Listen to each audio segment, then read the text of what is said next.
This is Kathryn Goetzke, host of the Hope Matrix podcast. We are here to share science, stories, and strategies for how to hope. I'm the Chief Hope Officer of the Shine Hope Company, and Shine is the mnemonic for how we teach hope. So when we talk about hope, we talk about how we use stress skills, happiness habits, inspired actions, nourishing networks, and eliminating challenges, which are our thinking patterns that get in the way of our ability to hope. Hope is a skill. You can measure hope, you can teach hope, and you can start practicing skills to activate higher hope in your life today.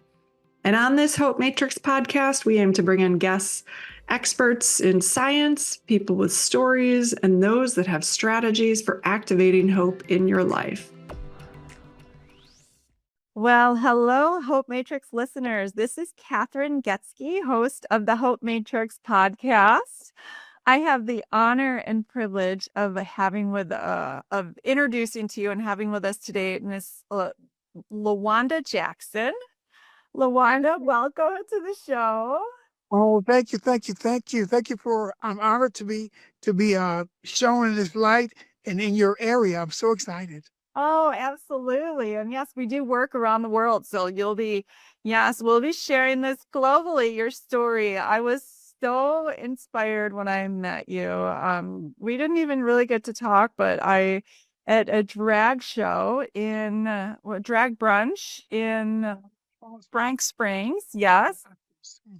Just a couple of weeks ago, and you shared your story on stage, and I was so inspired and really just grateful for first of all, how fun you are, but how authentic and just open, and I think you have so much to share with others and to teach others, including myself. So I'm really excited to have you here for a conversation today about hope. And I've been studying hope around the world the last really 11 years, in global mental health 20, but just really fascinated with, I lost my dad to suicide when I was 18. I had my own attempt in my 20s, and I know, so really struggled a lot as a youth and have been on this journey to really understand what the root cause really being hopelessness, and how we navigate moments of hopelessness in healthier ways, or experiences of hopelessness, and learn from people all over. I've been,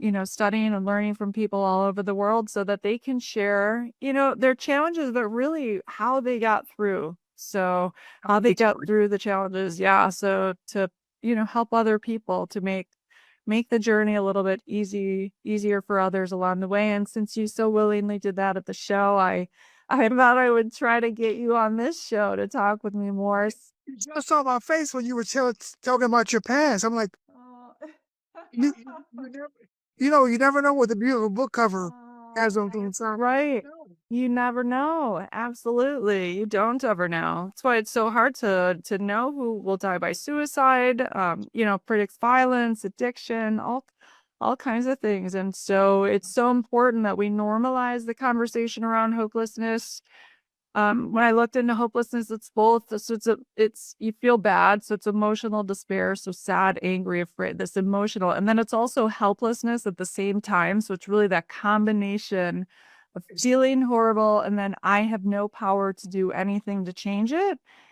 And so, if we don't manage those moments in healthy ways, that's when we turn to violence, addiction, self-harm. And so Shine is the mnemonic. I've been studying it. I created programming first for young kids, and then we have programs for all ages, but we use Shine for how we teach it, because that's what I've come to understand is really critical for getting to hope, for managing those moments in healthier ways and finding our way back to hope. And so that's really the conversation that I wanted to have with you today.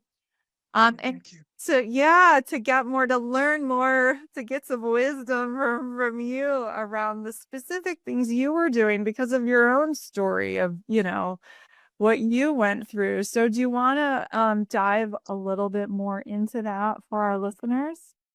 Now, how far back do we go? Do you like us to go, or?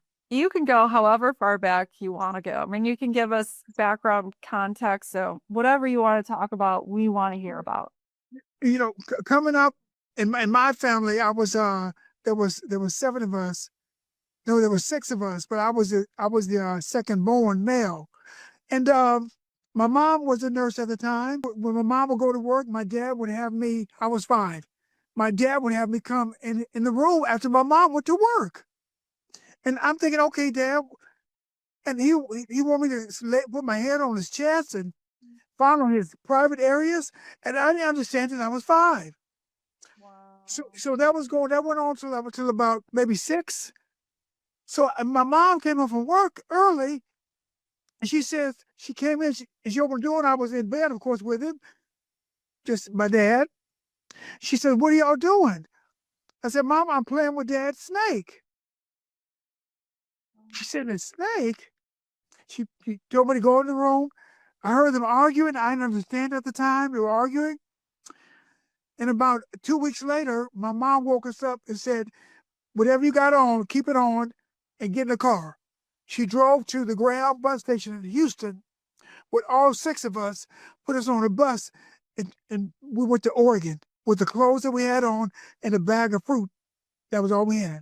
Because the abuse, Yeah. she caught him in the act.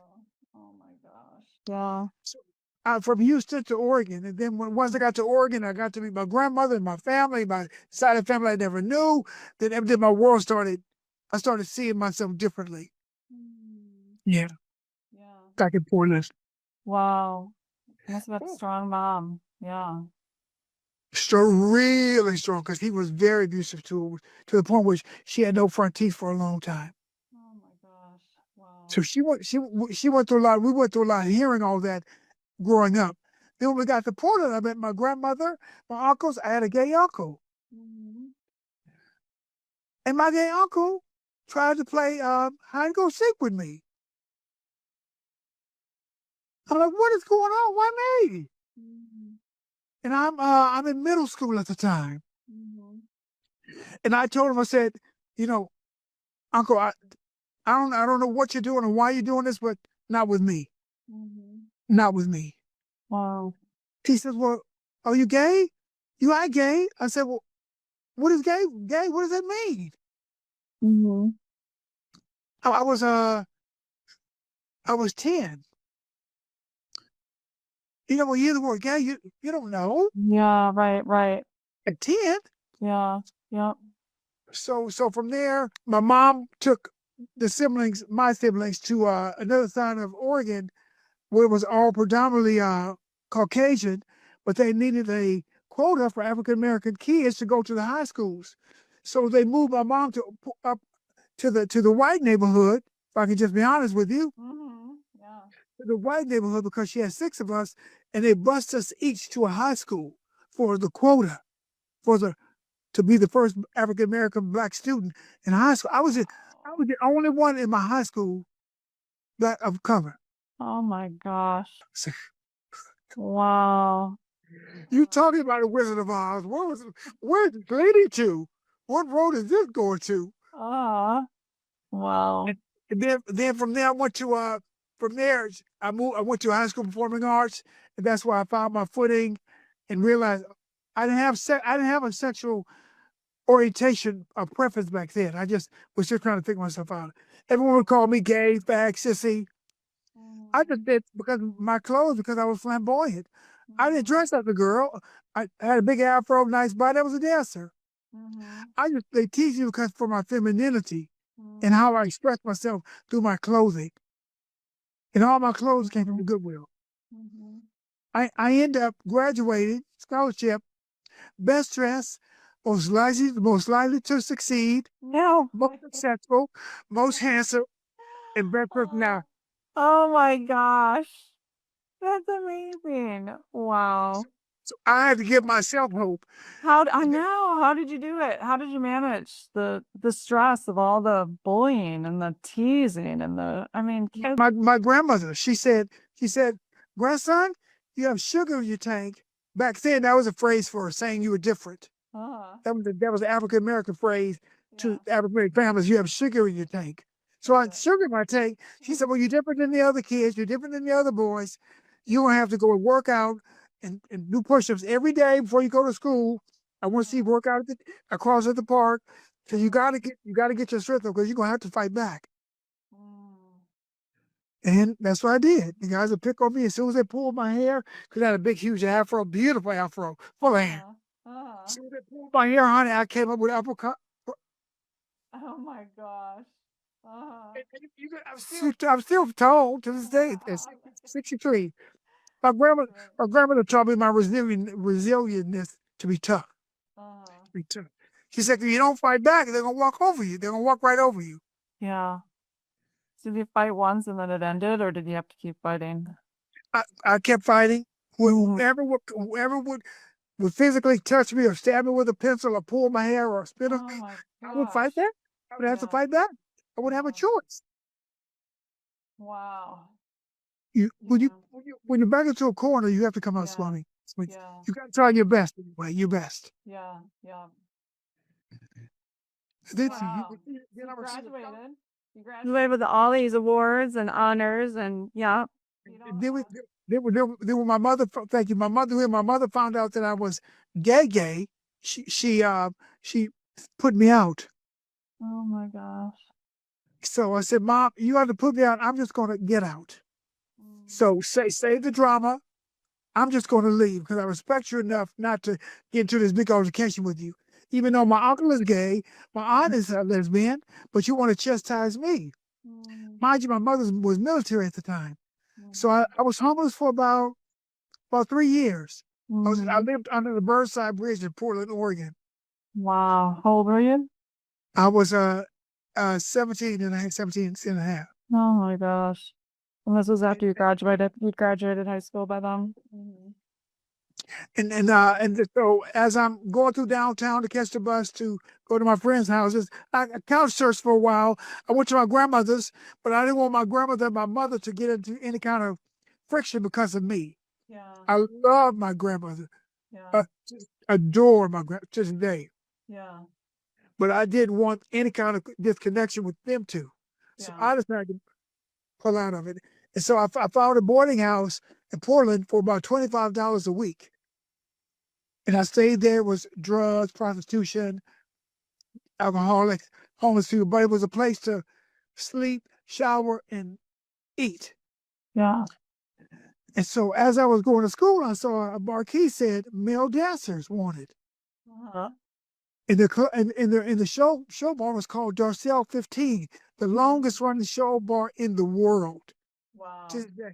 And so I walked in, I was 17, going on 18.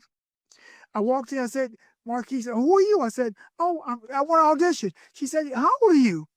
I said, I'm almost 18. She said, you're too young. Darcel said that to me. And Darcel's partner, husband, was Roxy. Roxy said, give the kid a chance. So I didn't have no music. I just had a backpack. I said, you heard of Michael Jackson or Prince? And they did. I got on stage. I moonwalked into my Prince moves, and they hired me. Oh my gosh. Oh, wow.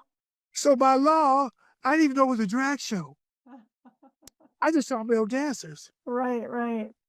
So they put me in the DJ booth, and I would do the show, go under the club, come up to the DJ booth, and stay in the DJ booth by law, away from the liquor and everything, until it was time for my set. And then after the male show, then the drag queens came on. And I would stay in the DJ booth late so I could watch the drag queens. Oh Lord, I want to do that. So there was a pageant in town called Rosebud, and it was for the gay youth of Oregon. They had their own pageant called Rosebud. And so I asked Roxy and Darcel, I said, I want to run for Rosebud, but I don't have a drag name. Darcel said, why don't they call you Wanda? And then Roxy said, well, she's going to need a nickname. So they came over Kentucky. So my slogan was to the judges when I ran, my name is Lawanda Jackson. I want to take your order and make sure that you get everything that you want. If you're really good to me, I won't show you my secret recipe. But if you're really good to me, I'll tell you why I'm figure looking good. and I won. I installed up. I had I had curved fried chicken box, curved fried chicken outfit. I had Oh three my live chickens. gosh. It was crazy. You're so creative. How are you so creative? It was in my brain. So then after Miss Oregon, I did a scholarship, went to Alvin for a year, came back to Portland, and then I ran for Miss Oregon, and then I won. No way. I won Miss Oregon. Oh my gosh. So I was headed for that pageant direction. I was headed that direction. Uh-huh. So then the queen said to me, Lawanda, why don't you go to Houston where they have big pageants like Miss Gay US of A, Miss Uh, Continental, Miss EOY. All that was new. I didn't know what that was. There was no internet. yeah. Right. So I went to visit some friends in Houston that I knew that came through Portland. I went to visit them and ended up liking it. Uh-huh. So I came to Portland, got all my stuff, went back to Houston, and I met some wonderful people, just great performers. I ran for Miss Houston, I ran for Miss Texas, I ran for Miss America, Texas, and I was winning. And the black community would say, you're not black enough. Mm. But the white community would say, we love you. It is something. Yeah. It's like you Right. talk to proper, you talk to, I'm Oregon bred. So, Right. our language is our language. Right. I wasn't trying to Yeah. change who I was. Yeah. Right. I've been through enough trying to change growing up. I'm not changing. After I got to Houston, after I got to Houston, I wasn't changing nothing about me. Yeah. Yeah. If they didn't like it, I Mhm. wasn't meant for you. Yeah. Makes sense. Good for you. Yeah. And living in Houston as long as I did, I met someone who was on putting on the hits. His name was Dan Hankins. He used to do the half. I don't know if you remember the half and half act. One side Donna Ross, one side Lionel Richie. Mm-hmm. Yeah. He was working at Lacage, evening at Lacage at the Riviera in Vegas. And he was my best friend. Uh-huh. And I would go to all the shows, they dress him and do his makeup and help him with the VS. Uh-huh. So we started getting sick. That's when the AIDS crisis started coming out. I didn't know what it was. We didn't know. Yeah. So he had died from AIDS, but he called the Lacage cast director, Nobel Element, and said, "There's a kid here named Wendell Jackson who knows my act." 2 days later, the phone rang. He was on the phone. He said, "My name is Nobel Element. I'm in Las Vegas. I'm going to send you per diem. I need you here in a week." Oh my gosh. And me and Dan were the same size. Wow. So Dan gave me all his costumes and everything. Uh-huh. So I went to Las Vegas and ended up at the evening at Lacage. I did Lacage for about 6 years, doing the half and half. Donna Ross, Lionel Richie, Beauty and the Beast, Janet, and Michael Jackson, all half and half. Oh my gosh. Wow. I want to see videos. Do you have pictures or photos or Everything. Oh my gosh. Yeah, I want to see. And unbeknownst to me, another producer came in about 8 years into my contract and saw me doing the show and said, his name was Greg Thompson out of Seattle, and said, I want you to come to our traveling show as the specialty act. Uh-huh. I said, Greg, I'm in a contract. He said, I'm gonna pay them out your contract. Oh my gosh. And he did. Oh, wow. I in the Jordy Greg show, traveling Brazil, Japan, Aruba, Vienna, Austria, everywhere. That's crazy. And then once again, contracts in. I went back to Houston, met up with a good friend of mine named Roxy Starr, who took me on his road shows with him. And I was in New Orleans. We were in Mississippi at Harris Casino. I was in New Orleans, and I took a rapid HIV test, laughing with my friends. I go in the club a week later. They call me back and tell me that I have full-blown AIDS. No sign of it or nothing. Nothing. Wow. 2020. Full-blown. I had one T-cell, one. Oh my gosh.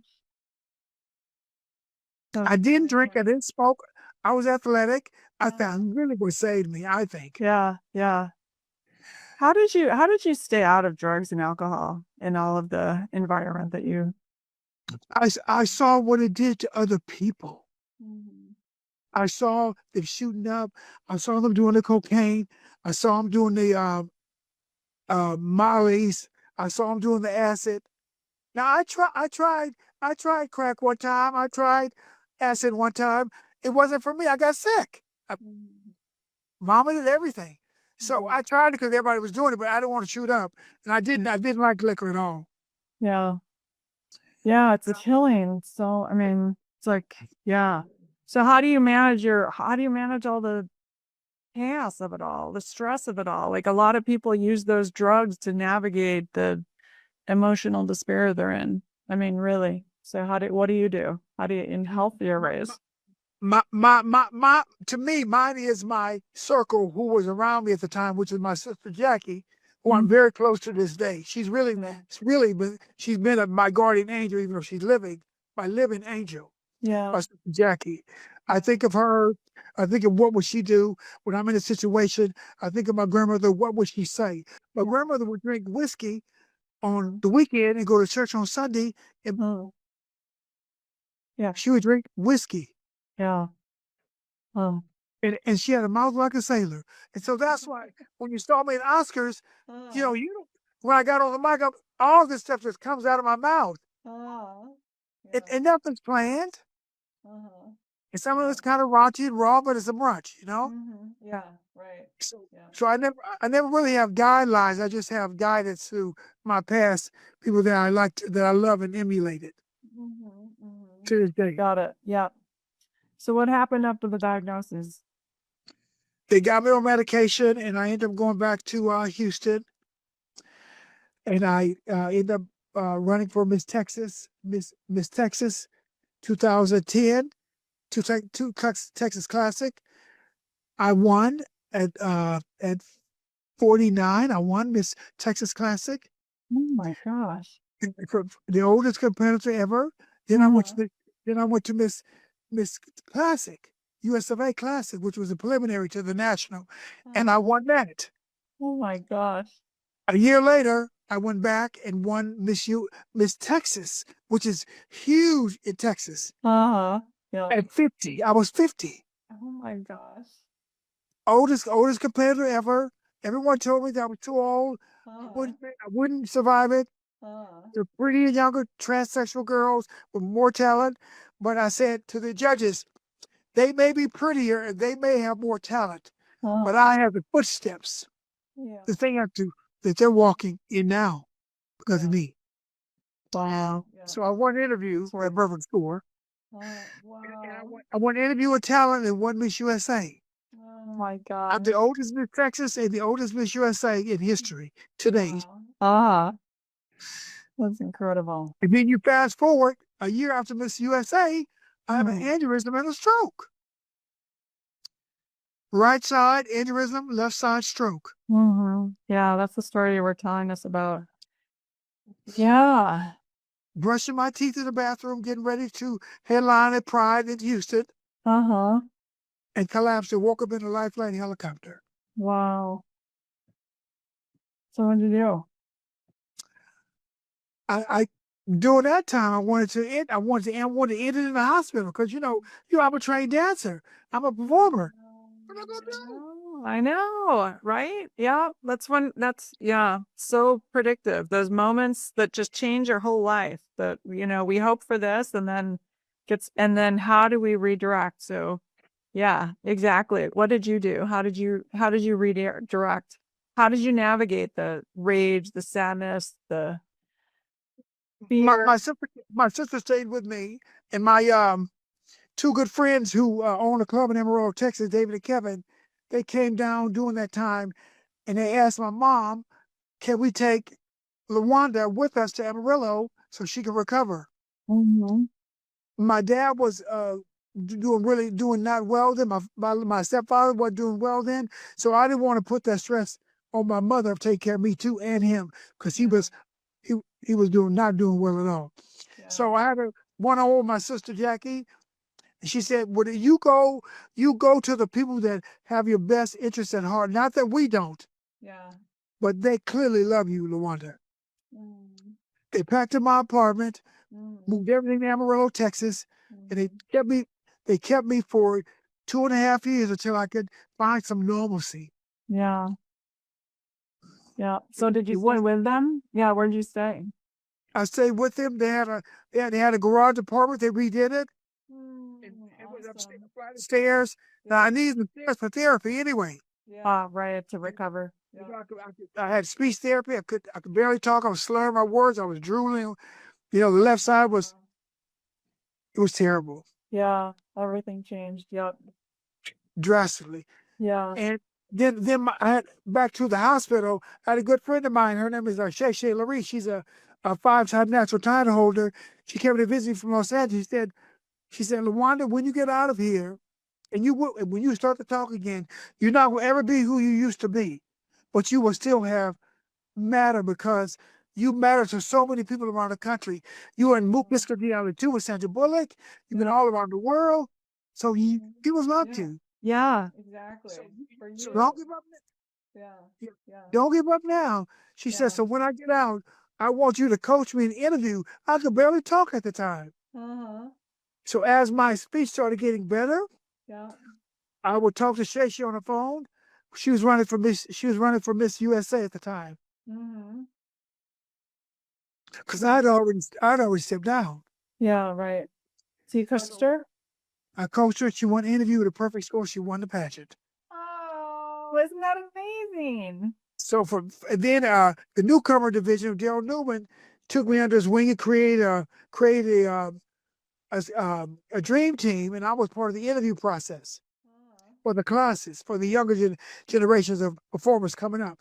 Yeah. So we would travel around the United States doing workshops. Uh-huh. So I kept doing it. When it stopped, I kept doing it Uh-huh. because that really was, unbeknownst to me, that was my calling after my stroke. Oh, wow. Yeah. I didn't know that then, Yeah. you know, Right. Yeah. and I'm still doing it 10 years later with Wow. winners from all over the world. Oh my gosh, that is They have so Libero cool. competitors, trans competitors, MI competitors, newcomer competitors of every pageant genre. They come to me for coaching and interview. Oh my gosh, that's amazing. I'm really good for it. How did they find out about you? Well, like my mother said, if you're a cook and you serve one good meal, then one person go. She was right. Oh, Yeah. Uh-huh. Word of mouth is Yeah. powerful. Uh-huh. It was word of mouth, and because of my credibility Yeah. and my background and everything that my resume I've built for myself. Yeah. So when they said my name, they said, "Oh, Lawanda, Yeah. she teaches." Yeah. Yeah. Do they just call you? Do you have a website or anything? Like, I used to have a website, but I got rid of that. I just my name, yeah. not my name. Yeah. Well, that's a lot. Yeah. And you go by Lawanda Jackson now? Is that yours? Yeah. Even though people say, "Are you trans, Lawanda?" I say, "I'm really not. I'm not trans. Yeah, I have augmentation, small breasts, Uh-huh. just a little bitty cup, not a big cup, a little bitty cup. No Dolly Parton, but just a little." So you not why'd you have all the work done? I said I had the work done for me to make me feel comfortable, for no other reason but for me. Yeah. So if they see me in the daytime and they say, "Ma'am," I say, "Hi." The little kids say, "Sir, Mister," I say, "How are you?" I don't Uh-huh. I don't try to change people's perception because we see what we see. Yeah. We Yeah. see what we see. Yeah.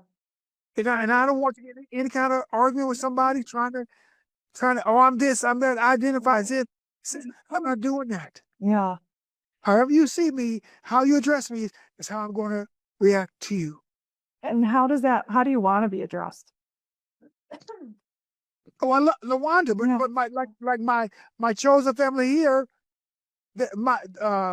my play sister Daisy and her kids, they call me Auntie Diva. They were babies. Now they're grown. Now they're in high school. When to graduate, go to college. Yeah. Yeah. So I just go with it. Yeah. Yeah. I think it's a beautiful lesson for, we get so upset about how people talk to us and there's so much conflict right now. And I just think, God, if we could just all love each other, like it would be And, all. Jazz. That's where it starts first. It's Love, because love. people say, ma'am, you need any help? They do it all. I can have a mustache and a little goatee. They'll still say, ma'am. Yeah. But I tell people, especially the trans community, just because you have augmentation doesn't make you a woman. It's your energy, it's your aura. You knew my energy before you even met me. Yeah, for sure. And that's what I hope I portray to the audience that don't know me, or people that don't know me. And I know negative when people are coming with negative energy. I know right away. Yeah. I'm very polite, but I'm short. Yes. Boundary. So important. I'm very polite, but I'm short. And you do not have to like me, and I'm okay with it, because for your one dislike, there are 7 or 8 likes. Yeah. You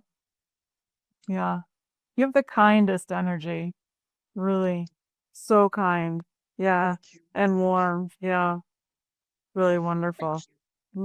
Thank you. Absolutely. I appreciate that, and I appreciate you gravitate to me, because warm energy gravitates to each other.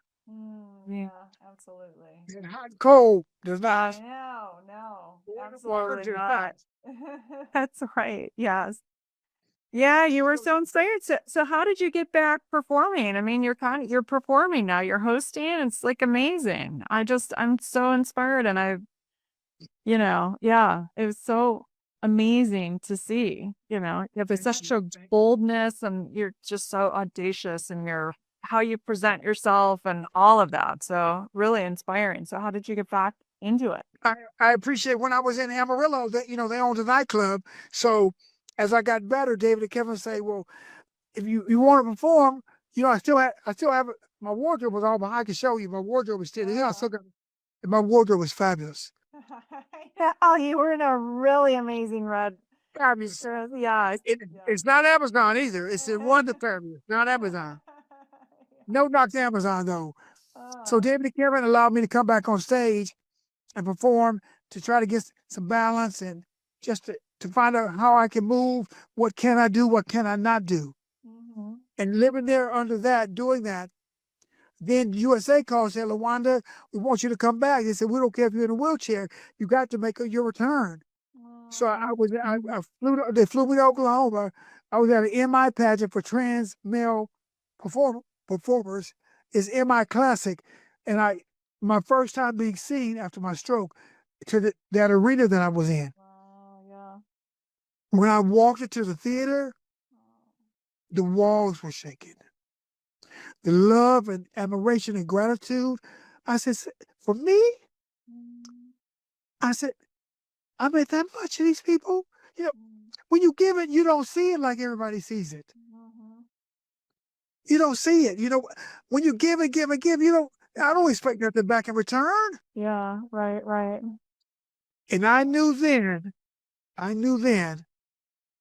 I'm on the right path of where I'm supposed to be. Even with the disability, I'm going to be the vessel. I'm going to be the voice. Some of the stuff you may not like that I'm going to say, but it's the reality of it. Yeah. So that moment was my light bulb moment to say, okay, stand ovation. I wasn't even performing. So when USA found out that I was coming back from at that pageant, because they were all under the same umbrella, they asked me to come back to Gay USA in Dallas.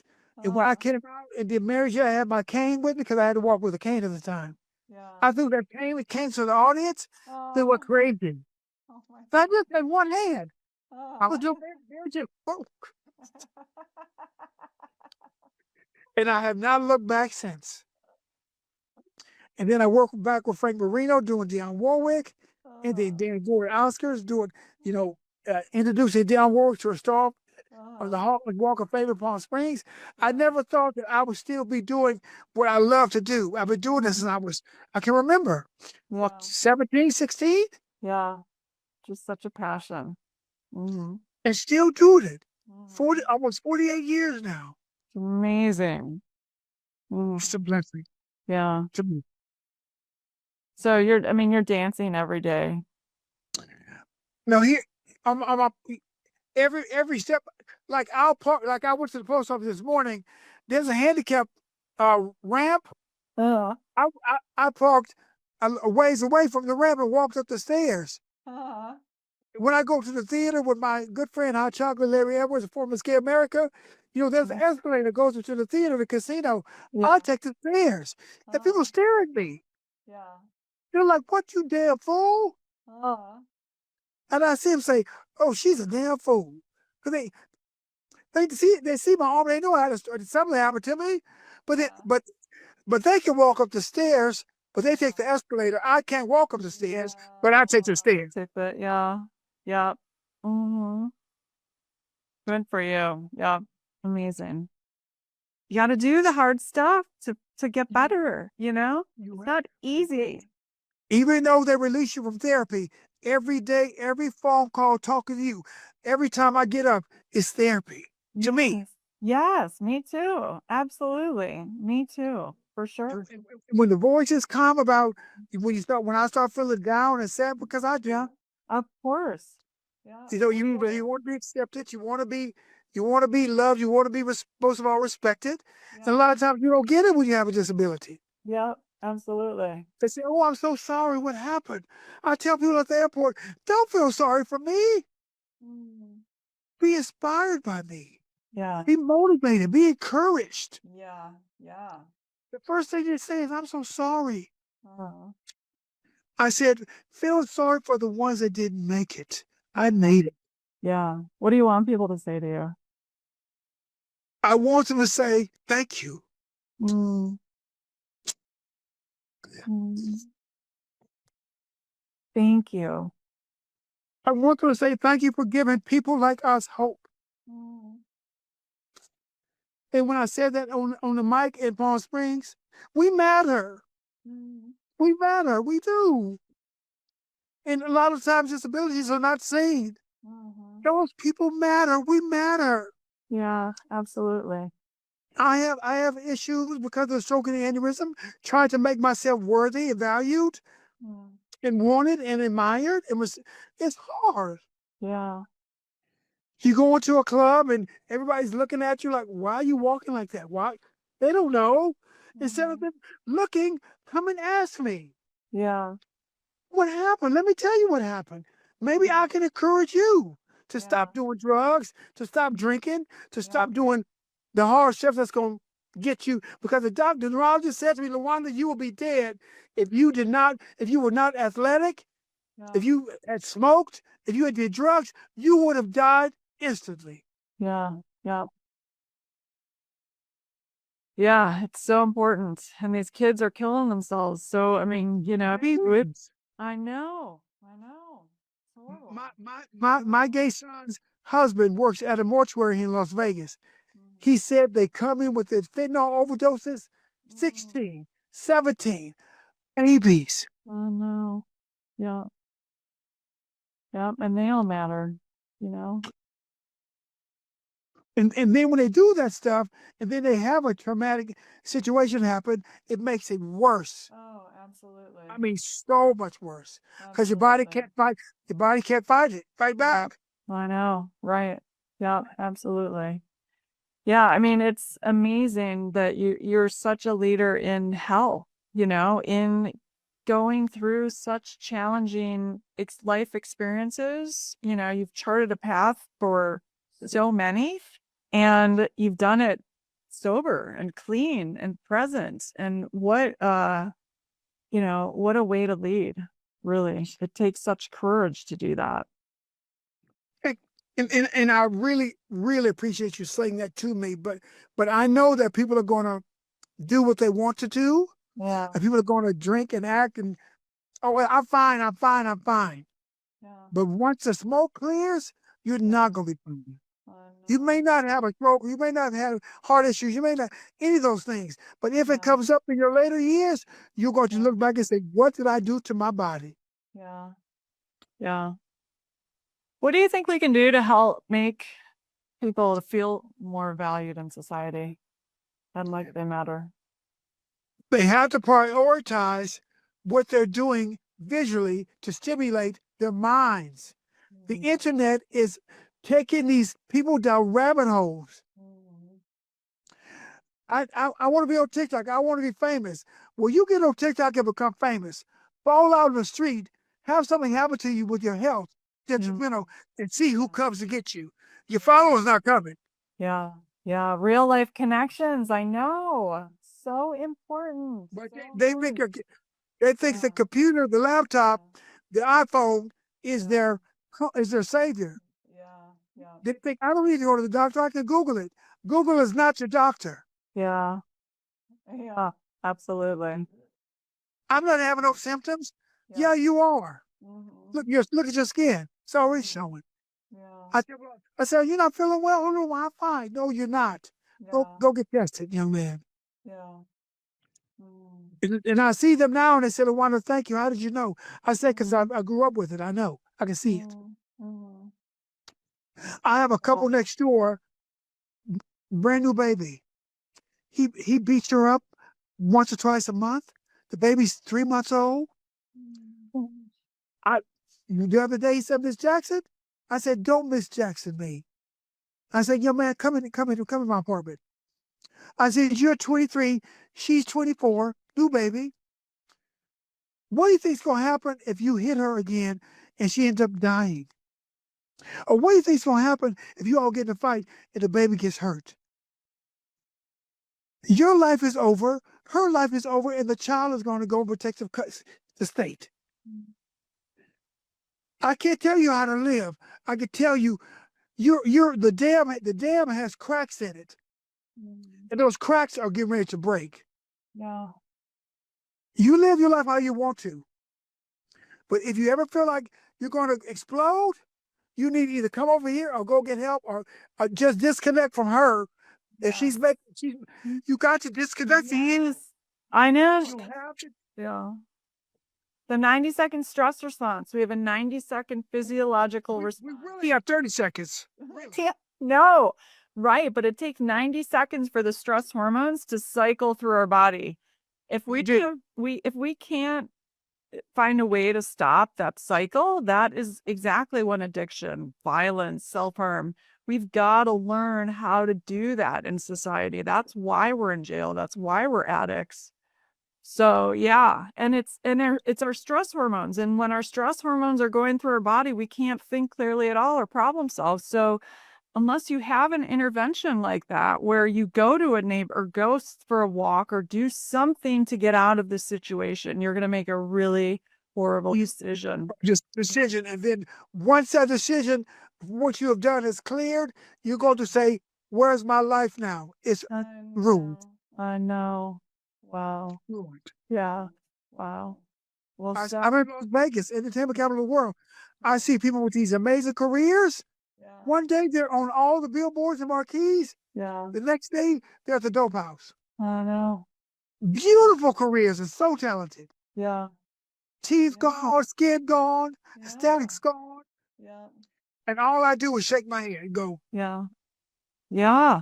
Learning that stress response. I'm trying to get it taught in schools. I mean, we don't know how to navigate it, and we don't even understand what's happening physiologically in our bodies. And so we have no access to our clear thinking when that's happening. And so until we learn that, until all of society knows that and is equipped and practicing skills at a very young age of how to navigate that. And especially the young age. I know. And I tell my nieces and nephews and my chosen family, the young ones, I say, don't be a Muppet for your friends. Don't talk for your friends. If you got something to say, you say it. Right. Don't say John said or Sheila said or Tom said. If you feel a certain way because they're treating you a certain way, you direct them one-on-one, not with a group, like a pack of wolves. Yeah. One-on-one. Yeah. Love it. And you can agree to disagree. Yeah. And it's okay. Yeah. But at least you'll have a mutual vision for each other. A vision. Yeah. Yeah. And cultivate healthy networks, and don't gossip and speak for yourself. All so important. So what's next for you? What's next for me? I was in a #1 book called The Legends of Drag last year on Amazon. Awesome. It's still out there. #1 drive. I'd love to get it. Yeah. Right now, it's on sale now because it's been a year. But they may be in the process, wish us luck, of making it a not a series, but a Maybe a Netflix show, Netflix documentary. a documentary. Thank you, dear, my brain.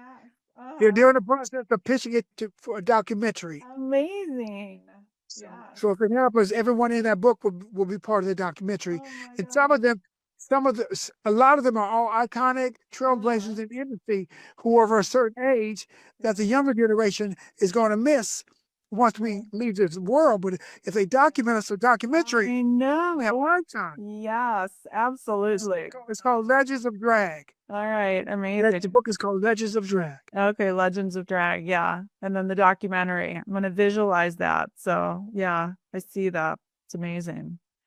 So do you have any final thoughts or things you want to share with listeners? Your story is so, your journey has been, wow, what a life, and how many like so many lessons, and you And yeah. my lessons coming up, being homeless, being abused, Mhm. all that stuff taught me lessons for the stroke and the aneurysm. But I didn't know it then, but I Yeah. could survive on a nickel Wow. because my grandmother was frugal. I went to the thrift store for clothing. Yeah. So, Yeah. I'm not moved by the red bottom shoes, the big house, the car. I'm not moved by any of that. Yeah. I'm moved by just surviving. Yeah. That moved me. Yeah. Connecting with people. That's my biggest takeaway from with you is that hopefully they will learn to navigate for themselves and not for other people. Yeah. Don't do it for your mom, your dad, your sister. Do it for you. Whatever you decide on doing, do it for you. Yeah. Yeah. Do it for you. And so for now, I'm in the process of that and possibly relocating out of Las Vegas because the rent has gotten so high. So I'm in the process of doing that. But for now, I'm going to work at Oscars, hopefully picking back up in February because Dan Gore gave me the most fabulous opportunity. I was only supposed to be there a month, ended up being there 10 months. Wow.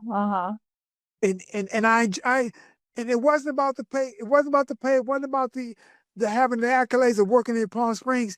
It was about the audience that I got to reach every weekend Yeah. Yeah. from all over the world. Yeah, absolutely. It's a great outdoor space too, and so fun. And you're so funny. Yeah. And there are branches here in Las Vegas, but a lot of them have their own set how they want to do things. And then they have someone like myself who is a living legend icon. You would think, let's bring Lawanda in for a weekend. I don't want a permanent job there. But I'm gold. I'm gold to them. Yeah. These clubs should take advantage of everybody of age that are seasoned in the business. You've got to still give them an opportunity that you give the younger generations because the younger girls wouldn't be here if it wasn't for us. None of them. Yeah, totally. None of them. Totally agree. Yeah. Wow. I'm so grateful we got to chat. I know. I want to reach to this. I know. Big hug. Yeah, absolutely. Yeah, I knew I wanted to connect more. I'm really grateful that you took the time. You have so many important messages especially for our younger generations and for people, with any kind of challenges. But I mean, you've been through so many and you've navigated them and you continue navigating them and you stay connected to what's important and you keep your network strong. And I keep my circle around me so tight, an ant couldn't get through it. Yeah. Yeah. Because I've learned, I went back on it earlier. If you fall out, when you fall out or something happens to you, a mishap, you really know who your friends are and your family. Yeah. Even though we got family members, not everybody's your family member. That's true. Clearly. I've learned that the hard way. Yeah, absolutely. Yeah. So for my family members that I love and love me, I will walk through fire for them. And my chosen family, I will take bullets for them. I would. Yeah. That makes a huge difference in your decisions you make. When you have that 90-minute window, Yeah. Yeah. I know. I know. Yes. Yeah, it's key. Oh, well, thank you so much for joining us here on the Hope Matrix podcast. We've again Miss Lawanda Jackson. I can say Miss, right? Yeah, That's of okay. course. All right, just making I'm Mr. Sister. sure. Sister. Yes, Oscars. Check out the book, the what is it? Legends of Drag. Legends of Drag. Legends of Drag. On Amazon. And I was on the Amazon. book. Yep. If you ever need to talk or you want to, I don't care. You call anytime. If you're in a dark place, you need some a voice to get you out of it. I am just a phone call away, and that's anybody. Oh my I never gosh. meet a stranger. That My is phone's amazing. always on. That is FaceTime. amazing. Yeah. So I mean that. Yeah, amazing. Well, we'll put your can we put your number in it? On the Yeah. all right, we'll do that. Yeah, it's so we also I can need give somebody hope and encouragement and keep them yes, out of a fog. dark That's place. Yeah, I'm going to use this time because I was here once, absolutely, several times, absolutely. and look And look at where I'm at. that's right. Yeah, incredible, really Thank you. incredible. Yes, thank you so much. All right, listeners, thank you so much for listening in today. Check out the book. We'll put the number in the comments in the about. And yeah, if you're, no matter what challenges you have in life, there is always a way to hope. It's not always easy and it takes work and effort, yet there is always a way. We have to keep shining hope. You matter.